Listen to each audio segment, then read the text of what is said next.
तुला शिकवेन चांगलाच धडा या मालिकेच्या आजच्या भागात आपण पाहणार आहोत. अधिपती फॅक्टरीमध्ये काम करणाऱ्या काही लोकांना कॉल करून भुवनेश्वरीबद्दल विचारत असतो. मात्र त्यांचासुद्धा भुवनेश्वरीसोबत काहीच कॉन्टॅक्ट झालेला नसतो. त्यांनीही भुवनेश्वरीला कुठेही बघितलेले नसते आणि त्यामुळे अधिपतीची काळजी अजूनच वाढते. त्यानंतर एक माणूस अधिपतीसाठी एक पत्र घेऊन येतो. अधिपती ते पत्र घेऊन सही करतो आणि त्याच्या खोलीत निघून जातो. तर दुसरीकडे अक्षरा सगळीकडे भुवनेश्वरीचा फोटो दाखवत तिच्याबद्दल विचारत असते. मात्र कोणीही भुवनेश्वरीला बघितलेले नसते. तितक्यात मग चारुहास सरांचा अक्षराला कॉल येतो. ते तिला भुवनेश्वरीबद्दलच विचारतात. अक्षरा म्हणत असते की बाबा मी सगळीकडे मॅडमचा शोध घेते पण कोणीही त्यांना बघितलेलं नाही आहे. तर चारुहास सर म्हणत असतात की अक्षरा आपल्याला लवकरात लवकर काहीतरी करायला हवं, कारण इकडे अधिपतीने अन्नपाणी सोडून दिलंय. त्या बाईसाठी तो काही खात पीत नाही आहे. त्याला कसं समजवायचं तेच मला कळत नाही. तू कर काहीतरी. पण अक्षरा म्हणत असते की बाबा आता मी कितीही समजावलं ना तरी ते ऐकणार नाहीत. जोपर्यंत मॅडम त्यांच्यासमोर येत नाही तोपर्यंत अधिपती शांत होणार नाही आणि मग ती फोन ठेवून देते. दुसरीकडे अधिपती जेव्हा त्याच्या खोलीत जातो तेव्हा ते पत्र वाचायला सुरुवात करतं आणि ते पत्र भुवनेश्वरीने पाठवलेलं असतं. त्यामुळे अधिपतीला खूप आनंद होतो. भुवनेश्वरीने त्या पत्रामध्ये लिहिलेलं असतं की अधिपती आम्हाला माफ करा, आम्ही तुम्हाला काही सांगू शकलो नाही. आम्ही घरामधून बाहेर पडलो आहे, घर सोडले आम्ही, पण तुम्ही आमची काळजी करू नका. आम्ही ठीक आहोत आणि आम्ही जे काही करत आहोत ना ते घरासाठीच करत आहोत. तुम्ही स्वतःची काळजी घ्या. आमचा आशीर्वाद नेहमी तुमच्या पाठीशी असेल. जा, जग जिंकून या. आणि हे पत्र वाचून अधिपतीला काय करावं ते सुचत नाही. तर दुसरीकडे अक्षरा सगळीकडे भुवनेश्वरीचा शोध घेत असते पण तिला कुठेही भुवनेश्वरीचा काही पत्ता लागत नाही. त्यामुळे ती विचार करत असते की सगळ्यांनाच मॅडमबद्दल सांगितलंय, आता फक्त कोणाकडून काहीतरी माहिती कळायला हवी. आणि तितक्यात तिला फुलपागारे सरांचा कॉल येतो. फुलपागारे सर तिला सांगतात की मी मॅडमच्या सर्कलमधील सगळ्या लोकांना याबद्दल सांगितलंय. आता जर मॅडम कोणाला भेटल्या तर आपल्याला लगेच कळेल. त्यामुळे अक्षरा त्यांचे आभार मानते आणि त्यांना हे सुद्धा सांगते की जर एखाद्या माणसाकडून माहिती मिळणार नाही असं तुम्हाला वाटत असेल ना तर त्यालासुद्धा विचारा. आपल्याला एकही संधी गमवायची नाही आहे. आणि त्यावर फुलपागारे सर हो म्हणतात. त्यानंतर मग अक्षरा रात्री घरी जाते तर अधिपती ते पत्र हातात घेऊनच बसलेला असतो. अक्षरा त्याला काय झालं ते विचारते तर अधिपती ते पत्र त्याच्या हातात देतो. अक्षरा विचारत असते की कोणाचं पत्र आहे हे, तर अधिपती सांगतो आईसाहेबांचं. त्यामुळे अक्षरा लगेच ते वाचायला सुरुवात करते आणि भुवनेश्वरीने आपली खुशाली कळवली आहे, ते सुखरूप आहे हे बघून तिला देखील आनंद होतो. दुसरीकडे चंची खूप चिडचिड करत असते. तिच्या खोलीतल्या वस्तू इकडे तिकडे फेकून देत असते. त्यामुळे दुर्गी तिला विचारते की हे काय चाललंय तुझं. तर चंची म्हणत असते की तो अधिपती काय बिंडोक आहे का, आपण त्याला त्या मास्तरनीबद्दल एवढं सांगितलं पण त्याच्या डोक्यात काही घुसतच नाही. तर दुर्गी म्हणत असते की त्याच्या डोक्यात फक्त आईसाहेब आईसाहेब एवढंच चालू असतं. तर जोपर्यंत तो शांत होत नाही ना तोपर्यंत आपण काही करू शकत नाही. तर चंची म्हणत असते की मम्मी पण मला असं वाटते की मावशीची काहीच बातमी आली नाही, तिचं काही बरं वाईट तर झालं नसेल ना. दुर्गी म्हणत असते की असं काही होणार नाही, तू उगाच काहीतरी बोलू नको. पण मलाही प्रश्न पडलाय की ही ताई नेमकी गेली आहे कुठे. मी सगळ्यांकडे चौकशी केली पण ती कोणाकडे सुद्धा नाही आहे.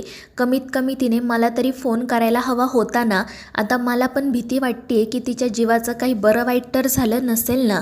आणि मग त्या दोघीजणी हाच विचार करत आता पुढे काय करता येईल हे ठरवत असतात. दुसरीकडे अक्षरा अधिपतीला म्हणत असते की अधिपती मॅडम सुखरूप आहेत, ही आनंदाची बातमी आहे. आता तुम्ही काळजी करू नका, टेन्शन घेऊ नका. पण तो चिडूनच म्हणतो की टेन्शन कसा घेऊ नका, आता मला माझ्या आईसाहेबांना लवकरात लवकर घरी आणायचं आहे. आणि तो रागातच घरातून बाहेर पडतो.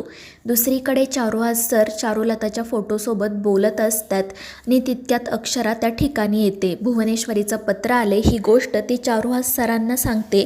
त्यामुळे त्यांना आश्चर्य वाटते. तर अक्षरा म्हणत असते की बाबा आता माझी खात्री आहे की मॅडम लवकरात लवकर घरी येतील. तर चारुहास सर म्हणत असतात की खरं तर त्या बाईने या घरात पाऊलही ठेवू नये असं मला वाटतं, पण फक्त अधिपतीसाठी आणि तुझ्यासाठी ती बाई या घरात यावी असं मलाही आता वाटत आहे. दुसरीकडे अधिपती फॅक्टरीमध्ये जातो आणि तो ओंकारला भुवनेश्वरीचं पत्र आल्याचं सांगतो, त्यामुळे त्यालाही आनंद होतो. तर अधिपती म्हणत असतो, पण आईसाहेबांनी हे पत्र नेमकं कधी लिहिलं आहे, कधी पाठवलं आहे मला काहीच माहीत नाही आणि त्या माणसालासुद्धा मी काही विचारलं नाही. तो पत्र देऊन लगेच निघून गेला.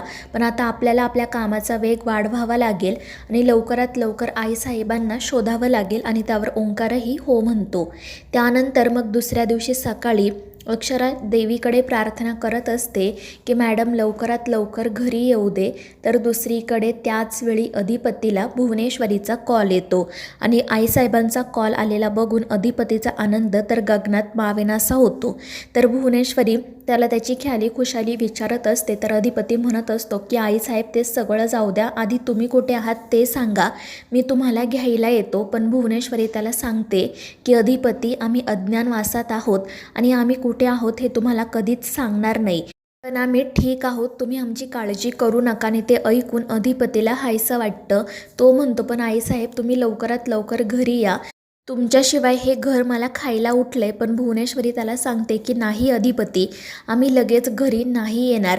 आम्ही आजपर्यंत आयुष्यात काय केलं, यापुढे काय करायचं आहे याचा आम्हाला विचार करायचा आहे आणि तो विचार झाल्यानंतरच आम्ही परत घरी येऊ.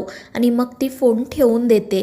अधिपती तिला परत कॉल करण्याचा खूप प्रयत्न करतो पण फोन बंद लागतो. तितक्यात अक्षरा त्या ठिकाणी येते. ती काय झालं ते विचारते. अधिपती तिला घडलेला सगळा प्रकार सांगतो आणि भुवनेश्वरीचा कॉल आला होता हे ऐकून तिला देखील आनंद होतो. ती अधिपतीला म्हणत असते की आता तुम्ही काहीच काळजी करू नका, मॅडम लवकरच घरी येतील. आणि त्यावर तो देखील आनंदाने हो म्हणतो. दुसरीकडे आजी देवीकडे प्रार्थना करत असते आणि मग तितक्यात अक्षरा त्या ठिकाणी येत त्यांनाही आनंदाची बातमी सांगते. भुवनेश्वरी सुखरूप आहे, तिचा फोन आला होता हे कळल्यावर आजींना देखील खूप आनंद होतो आणि मग त्या दोघीजणी देवीचे आभार मानतात. पंचांची हे सगळं ऐकत असते आणि मग ती लगेच दुर्गीकडे जाण्यासाठी निघते. त्यानंतर मग अक्षरा ही गोष्ट चारुहास सरांनासुद्धा सांगते.